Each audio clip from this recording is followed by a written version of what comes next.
Et salut à tous, c'est Azeus. Aujourd'hui, nous nous retrouvons pour le guide Kid Icarus Uprising. Donc aujourd'hui, je vais vous montrer comment utiliser ce merveilleux jeu qu'est Kid Icarus. Si vous venez de l'avoir, même si vous l'avez depuis assez longtemps, mais que vous ne savez pas toutes ses fonctionnalités. Alors, bon, on va aller sur ma partie. Donc, il faut savoir, bon, vous allez peut-être me prendre pour un taré. Bon, en fait, là, je peux pas filmer mon deuxième écran, donc, là, je vais, je vous dirai quand je passe de l'écran du bas à l'écran du haut. Donc là, sur l'écran du bas, vous avez le mode solo, le mode street pass, le mode coffre, pardon, multijoueur, option, RA, et vous avez un petit livre. Le petit livre sert à vous apprendre les bases du combat. Donc là, on va aller explorer le mode solo. Donc il y a le truc, l'onglet c'est parti, qui consiste à faire les stages, l'histoire. Donc moi vous voyez que j'ai tout fait jusqu'au défi des boss, la fin de la guerre, voilà. Ensuite il y a le mode entraînement. Donc entraînement, ça vous permet de vous, justement de vous entraîner. Donc soit en combat aérien, soit en combat terrestre. Ensuite le mode Icaron. Alors, si vous avez de la chance, j'en ai. Sur l'écran du bas, vous aurez des œufs que vous placerez dans une sorte de coupelle. Et vous devrez mettre votre stylet sur la coupelle. Ou alors, attendez, ça marche comme ça. Ou alors, vous devrez baisser votre stick. Et après, lâcher. Et ça va l'envoyer en l'air. Ça va le propulser en l'air. Et là, vous voyez, je viens de gagner.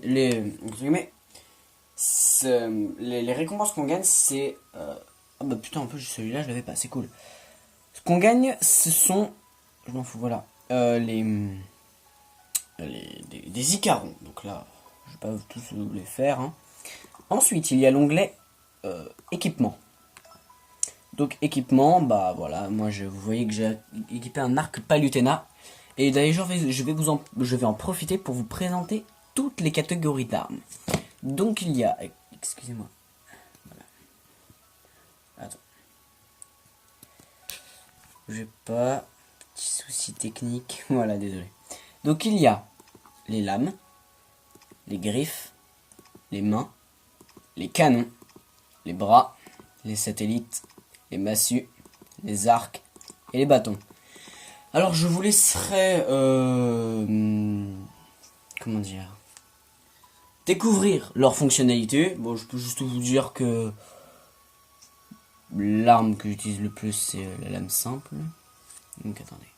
Après, il y a l'onglet pavillon aux armes. Alors, sur l'écran du bas, vous aurez échangé des cœurs, qui consistent à en fait les cœurs que vous allez gagner soit en multijoueur, soit dans le solo. Vous pourrez les échanger contre de très bonnes armes ou de très mauvaises armes. L'onglet convertir en cœur. Alors moi, j'utilise essentiellement, en fait, convertir en cœur, ça sert à convertir vos armes que vous voulez en cœur. Alors ne faites pas de conneries. La dernière fois j'avais une arme valeur à peu près peut-être 222, je l'ai convertie en cœur. J'avais les boules, bon ça m'a rapporté beaucoup. Donc moi j'utilise seulement pour convertir mes armes que j'ai en double. Ensuite il y a fusionner les armes. Bon, en fait vous prenez deux armes, mais n'importe lesquelles, et vous pouvez les fusionner. Après, il y a certaines fusions, ça vous mettra des croix parce qu'en fait, il faut les débloquer dans le prochain onglet qui est chasse au trésor. Alors, chasse au trésor, c'est très simple. Au fur et à mesure, vous allez rencontrer des dieux. Donc, en premier, la déesse Palutena. Ensuite, vous allez faire la connaissance de Virili et de Hadès. En fait, c'est comme des défis. Quand vous débloquez un défi, ça va vous débloquer une fonctionnalité. Par exemple, si là j'ai obtenu un bras, j'ai gagné le don guidage amélioré niveau 1. Et dont je vais vous en parler après. Donc vous comprendrez, après vous pourrez débloquer justement des fusions et tout ça. Ensuite il y a les dons. Alors il y a plusieurs dons. Il y a le don, le saut planant, je vous laisse découvrir. Hein. Je vais pas passer mon stylet devant la caméra. Ensuite, l'onglet coffre. Donc là vous pouvez voir vos Icarons. Il y a les musiques. Vous pouvez aussi faire vos lancers d'Icaron via le coffre. Vos statistiques. Donc je ne vais pas vous montrer vos statistiques.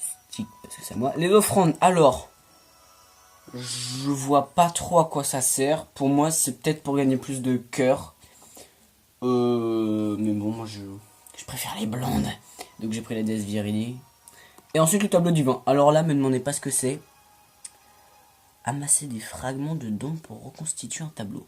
Donc je sais pas ce que c'est. Honnêtement, là, le tableau divin, je vois pas du tout. Ensuite, le multijoueur, on va garder ça pour la fin. Les options, bah, vous savez ce que c'est. RA. Alors, moi, j'ai eu un pack collector Kid Icarus que je vous montrerai, hein, si vous voulez. Où j'ai eu une sorte de trépied pour DS et j'ai eu un pack de cartes Kid Icarus. Alors, en fait, vous les placez devant la caméra et par exemple, si vous avez Magnus et en face vous avez la carte Hades, Magnus va sortir de la carte. Je crois qu'il faut, je suis pas sûr. Il me semble qu'il faut activer la 3D pour que ça le fasse. Donc, vous vérifierez, ou alors je pourrais filmer des combats parce que j'ai des cartes en possession. Et de l'autre côté, il y aura Hades qui sortira et ils vont se combattre. Et il y en a un des deux qui gagnera. Au passage, vous pourrez prendre des photos comme sur Super Smash Bros. Ensuite, alors Street Pass, bon, vous savez ce que c'est. Donc je vais quand même vous expliquer. En fait, j'ai pas vraiment, voilà. Alors, vous pouvez créer des pierres, c'est-à-dire que vous allez mettre une arme dans une pierre. Et au fur et à mesure que vous baladez, bah, via Street Pass, vous pourrez en envoyer, en recevoir. Et vous pourrez faire des fusions de pierres qui vous donneront une arme, je suppose. Parce que voilà.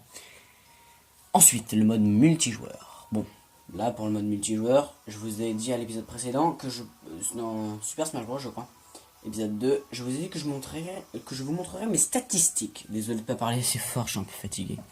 Excusez-moi. Donc là, vous avez le mode multijoueur à distance et multijoueur local. Alors, le local, ça vous permet, si vous avez parlé en ligne, comme ça fut mon cas pendant à peu près un an, combattre des ordinateurs. Bah, les ordinateurs, c'est des IA, vous pouvez contrôler... En fait, sur le mode local, si vous êtes l'hôte, vous pouvez tout faire. Vous pouvez régler le temps, la difficulté des ordis, la map, si vous mettez un handicap ou pas, la grandeur des vies, voilà. Ensuite, le mode à distance, vous ne décidez de rien. C'est du pif, les maps pas aussi. Il n'y a pas d'IA, c'est des... Comment dire... Oh, excusez-moi. Merde, bah c'est des personnes qui jouent. Et puis bah vous vous combattez, vous survivez. Alors il faut savoir qu'en multijoueur il y a deux modes. Le mode chacun pour soi, où bah tu te contentes de survivre. Et le mode lumière versus ténèbres. Alors lumière versus ténèbres, c'est bah 2 équipes de 3. Donc ce sera du 3v3. Personnellement, bon, je préfère être de le côté de la lumière. C'est d'ailleurs l'équipe où j'ai gagné le plus de trucs. Alors là, je vais vous montrer mes statistiques de multijoueur. Alors, après ce... Voilà. Donc, victoire en lumière versus ténèbres, 451. Victoire chacun pour soi, 42. Adversaire vaincu, 5646. C'est ma DS. C'est mon jeu, donc après vous pouvez croire, vous pouvez dire mais t'es con quoi, ça se voit, c'est impossible que t'aies fait ces scores là. C'est mon premier jeu Kid Icarus. Je pourrais vous montrer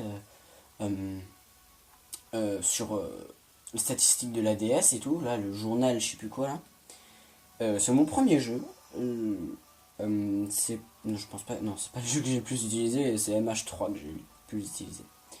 Bref, j'espère que cette entre guillemets petite vidéo notice, on pourra dire notice Kid Icarus Uprising vous aura plu et vous aura aidé. N'hésitez pas à liker la vidéo, commenter la vidéo, partager la vidéo, vous abonner à la chaîne. Allez, c'était Azéos et prenez soin de vous. Bye.